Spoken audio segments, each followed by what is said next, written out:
All right, so we're gonna start the third meeting now.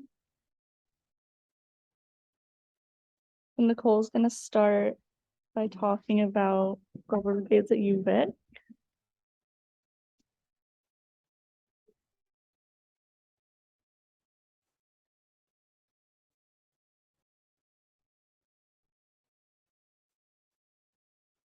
Okay, so UVic was actually the first Global Brigades chapter in Canada, which is pretty cool. Just a little fun fact for you guys. And we started in 2007. And since then, we've done all the brigade types except for legal empowerment. So we've done dental, public health, water, engineering, business, and then medical and engineering telebrigades. So it's just, I'm not going to read off the stats, but it's just a breakdown of what each of our chapters has accomplished over the years. I'm just gonna give you guys a second to read that. Be like, wow, that's so cool. That's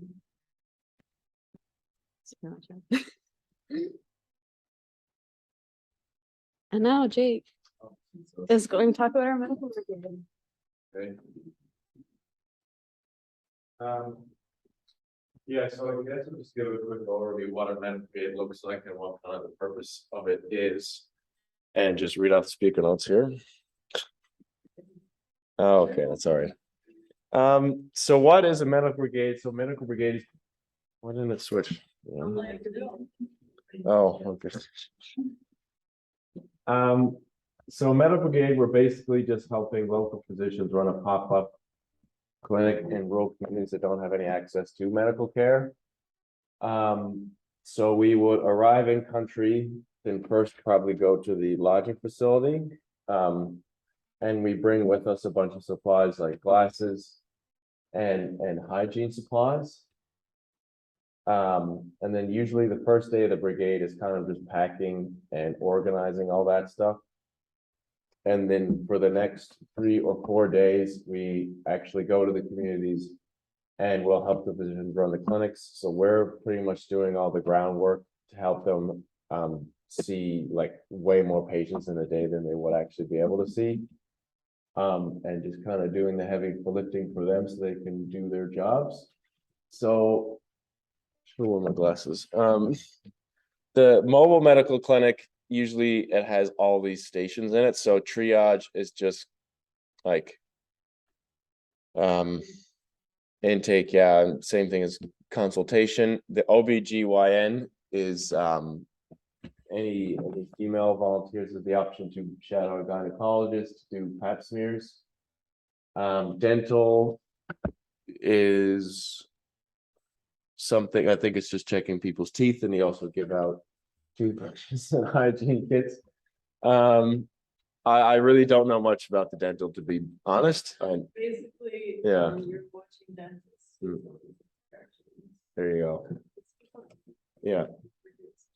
Cool. The optometry station, it's a bit more hands-on. You actually can see a picture here of one of the volunteers operating the machine, and then here we'll actually get the chance to give out prescription glasses. I'll bring that. Okay. Yeah. And then the pharmacy, that's just our job as volunteers might be just like organizing all the prescription bottles. And obviously a pharmacist would prescribe them. And then we do sell all the medications at wholesale, just because it's a little bit more sustainable than just giving it all out for free. And Charla, that's just education. So we do both adult and children's education. So usually the child stuff, you know, you make posters and try to make it a fun and play some games. And then the adult education is more like safe sex practices, hygiene, that kind of stuff. Cool. And I was hoping to get there's a video on Global Brigade's Instagram that I wasn't able to find, that I was trying to look for. Just it's like what happens on a medical brigade. Maybe we'll show that at a future meeting. And yeah, so this year's medical brigade, we're hoping to plan it to Guatemala. And this is just some stats on Guatemala itself. That 70 partner communities, so we basically Global Brigades, the ground staff would decide which communities we go to based on needs and how many people we take with us on brigade. And yeah, obviously you can see it's a pretty in need country. There's only about 3 physicians per 10,000 people in the entire country. And that's out of the whole country. So like in the more rural areas, that's gonna be way less. And yeah, this is just the deadlines. The initial deposit isn't due till January 30th, so we still got tons of time. And the sustainable donation goal, which is 15 to 39 volunteers, that I guess it may or may not be optimistic for us to reach that. We may be more so looking at the Inspire donation goal, which is going to come out to 2080. But we do have lots of fundraising money saved up, so hopefully we'll be able to help out anyone a fair bit who does come on brigade. Any questions? Yeah. So the days for the brigade, because I remember you mentioned like if we don't have enough people to do this brigade, Yeah. are the days change then, or will they be different dates? Hopefully not. Mm.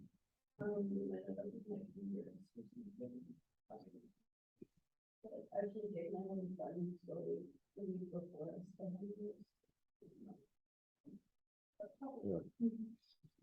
Who's the friend? You may. Oh, Dana. Okay, cool. All right. Yeah. So it's like cost on top of that? Yeah, it is. Yeah. But if we're in the inspired range, most of that will be fundraising money if you're at the full bucket. And even the lower levels of, we haven't explained the point system, have we? A little bit, a little bit better, yeah. Okay. Years, and so if you participate in hundreds, there's a lot of the, here. And then you just get a location. So, you can get on stage. Yeah.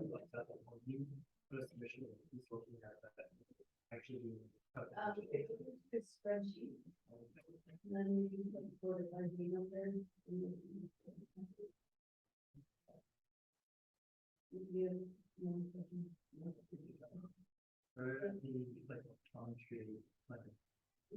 Where do you get the prescription process? Does that come out of the fundraising? no, so like currently, my nanny's undergrad is full of like 4 or 5 general public classes that are all sorted and then we figured out with the prescription. We can use information about the conference. We have a spreadsheet of how we're organized and to do that again.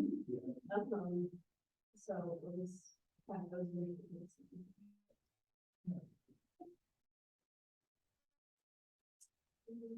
Yeah, we got most of like all the supplies we pretty much already have collected from past brigades that got canceled because of COVID.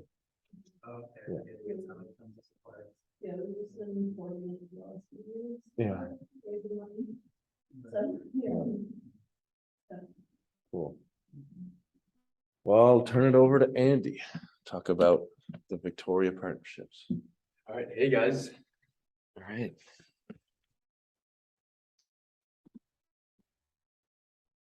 So one of the best things that I like about brigade is most people think it's just about the brigades, but we also work with local charities in Victoria, and there's a plethora of them.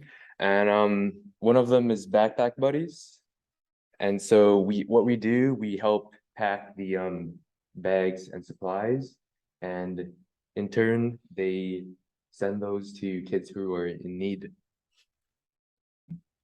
And next we have Soap for Hope. Soap for Hope, we provide volunteers and help sort out certain materials and help whatever they need. And in return, they also provide us with supplies for the brigade, and so it's like a mutual benefit right there. We also have the mustard seed, and that's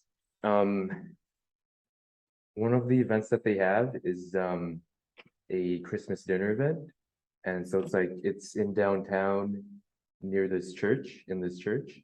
And volunteers like us, we can help with food banks for the nearby homeless or people who need food. And with Mustard Seed, they also have volunteer nights for helping to wrap Christmas presents. And I'll post sign up sheet and more information with all these partnerships that we can volunteer.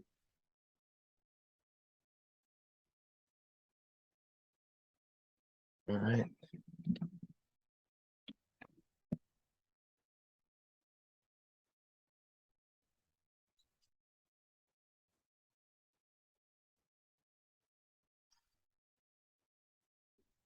All right, so Global Brigade's Empowered 100 campaign will empower 100 rural Central American communities to permanently rise out of global poverty. When a community meets all 6 goals, they are then a Global Brigade's empowered community, and its partnership with Global Brigades transitions to follow-up training as needed. An empowered community is one that has reached their goals in healthcare, WASH, and economic development. They now have the infrastructure, knowledge, leadership, and economic capacity to continue growing. We've graduated 43 of our 684 partner communities to empowered status. This means that they've reached the goals they've set for themselves and have met Global Brigade's 6 goals for empowered status. GB started as a medical mission to Honduras with Marquette University students, and it was founded when the students from that trip returned to the States and realized that only addressing a community's medical needs was just a band-aid fix for more systemic issues in the community.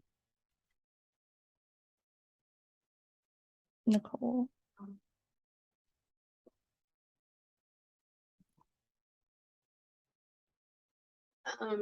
So when we're not in country, there's a team of GB staff members that are always there working in the communities. So one of the teams that we have is the monitoring and evaluation team. And they're the first group of GB people to go into a community. And they do what's called a rapid needs assessment. Where basically they'll sit down with the community leaders and they'll ask questions like, how many people are there? How many homes? How many kids? What's the water system like? What are your sources of income? Stuff like that.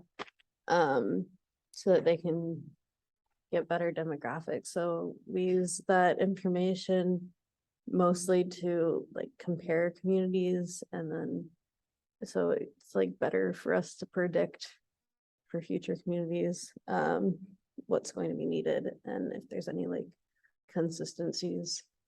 And then this also helps us figure out which brigade to send in first. So in the past, we always sent medical brigades in first, just because it's our strongest program, and typically like they all need medical care usually. They don't usually have like a clinic or anything. But last time I was in Honduras, I was told about a community that actually had a doctor living in the community that had like left on to medical school, came back and decided to open a practice in their home there. So they didn't need the medical. Their biggest need at the time was a community bank. So we sent in business brigades first. And then after that, we started like public health projects and helping renovate their water system and stuff like that. And then this team also will go in after we've started sending brigades and just make sure everything's running smoothly. They'll check up on past projects. So if we build a latrine, or like a water system or something, we'll go and make sure it's being cared for properly. And then we upload it into a database so that we can look back on it and make charts and stuff.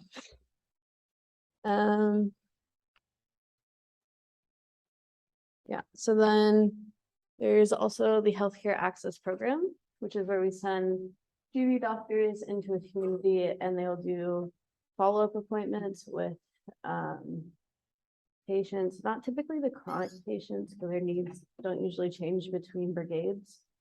But say like someone gets a pap smear or something, when a doctor comes back alone without a brigade, they can get their results.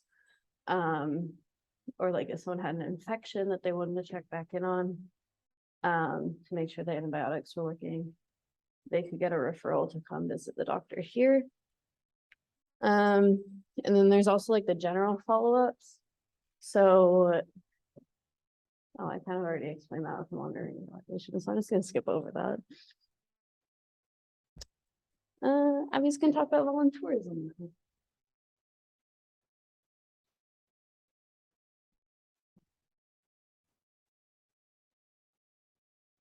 Okay, so voluntourism is a combination of the words volunteer and tourism. It's also sometimes referred to as volunteer travel or volunteer vacation. It's a form of tourism in which travelers participate in voluntary work, typically a charity. And volunteers range in age and they come from all over the world. Volunteerism is bad because it doesn't address root causes of the community's issues. They help once and then they leave the community to find solutions on their own. Volunteers typically just want to feel good about themselves, not help the community. Volunteerism is when the primary purpose of the trip is to travel, but it also includes a volunteer component. An example of volunteerism is if you were to travel to Kenya on safari, but you spend a few hours to several days at a village teaching English. We are not volunteers as we are not on vacation. The sole purpose of the trip is to volunteer in partner communities and help them reach their goals. We don't participate in touristy activities like exploring the city or going to the beach. GB is also present in the country all year, not just when we are there on brigade. Examples of this are community health entrepreneurs, urban clinics, patient referral program, and hosting brigades multiple times a year. Using the holistic model, we work to help communities solve root problems in their development by implementation of multiple types of brigades.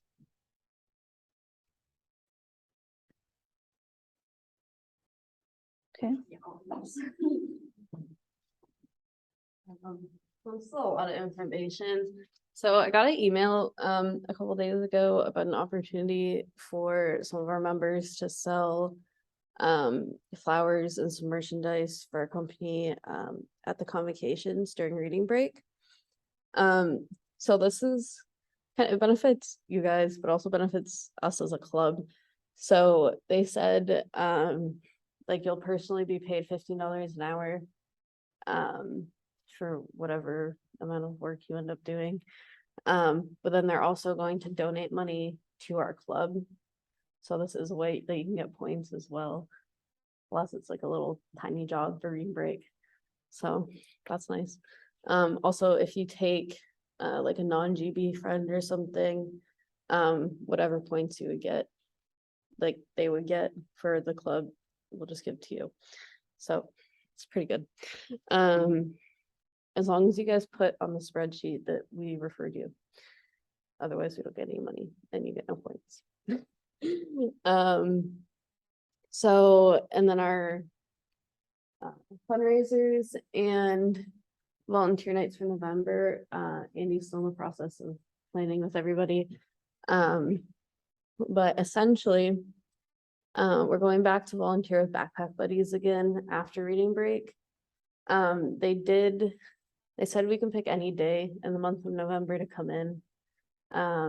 And also like one day in the month of December. So I don't know what day would work best for you guys.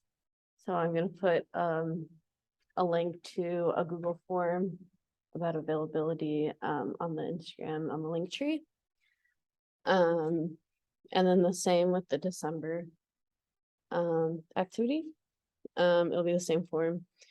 And then we're gonna have another bottle drive, another Krispy Kreme fundraiser, which we will put on the Instagram when we know the dates. With a sign up sheet and everything, and then those are the two that you can earn points for. And then the mustard seed holiday dinner, they're still finalizing the details on their end. So once we know them, we'll put the sign up sheet on there. And as Andy kind of explained earlier, we basically just go in and like help serve food to homeless people the holidays. It's nice. Get to dress up and wear like little Christmassy headbands and, you know, light up necklaces and stuff. And then our next meeting's on November 17th.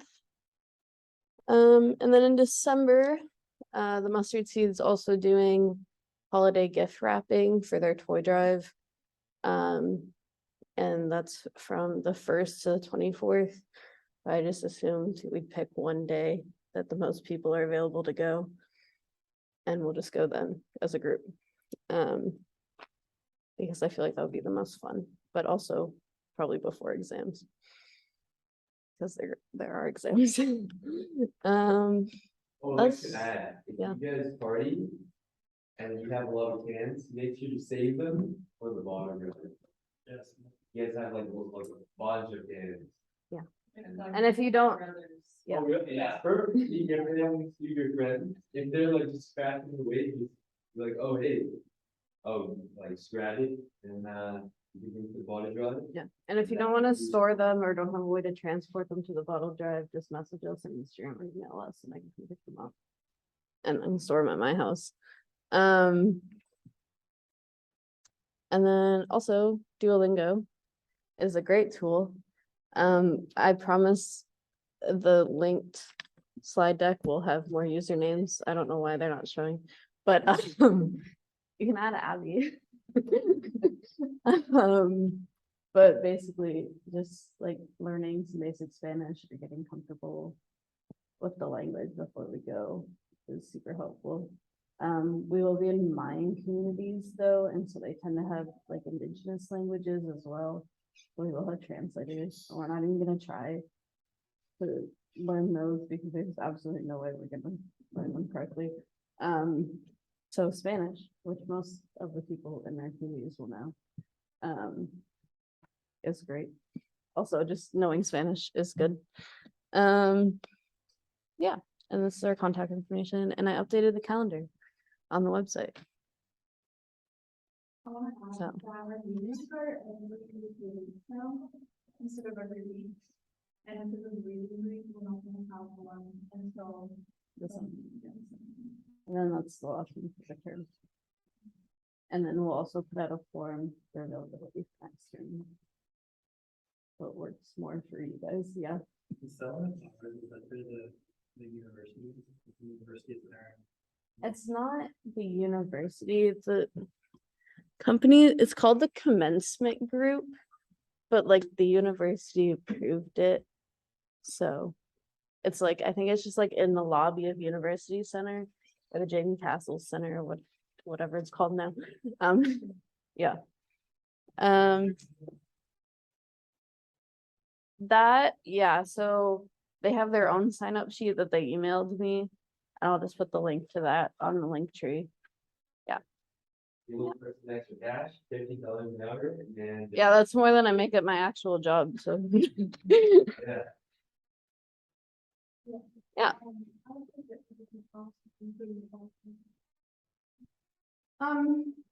In 2020 when I went, the flight was about $600. In August when I went, though, it was like we bought our tickets at like the most expensive time to buy tickets. And the prices went down like 2 weeks later, and I was doing that. But it was about $2,000 for the ticket to Honduras. So I don't know. Anyone know next person? It's for a week. Sorry. It's 7 days, so like a day of travel and then 6 days in country. Well, like, there's like a half day. Like, you have 5 days of brigade and then it's 7 days total. So like the first day you'll travel there and get there, that's 1 day. Then we have 5 days of like actual activities. And then the weekend. Last time I went as a group, we left like the day before, at, like noon. We were on the noon ferry overnight to the bus, airport. So we might end up sleeping, airport, so there might be an extra half a day and maybe. We might be leaving on this special food happenings.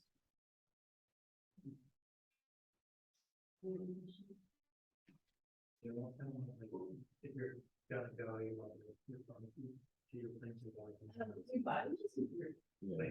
Yeah, it's crazy for me to, so. Right.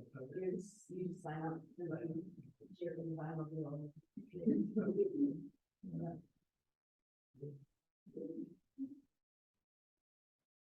But when the deadline for that was like in January, so that. That's just your good on, so it's just, it's something I'm used to. Okay, so check it mark down.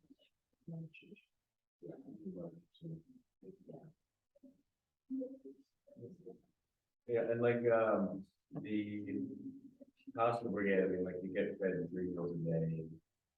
That's all inclusive. Right. Yeah, you're PD and everything. Yeah.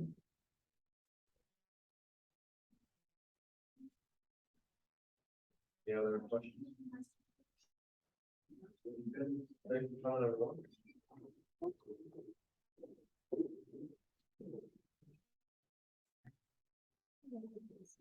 Thank you.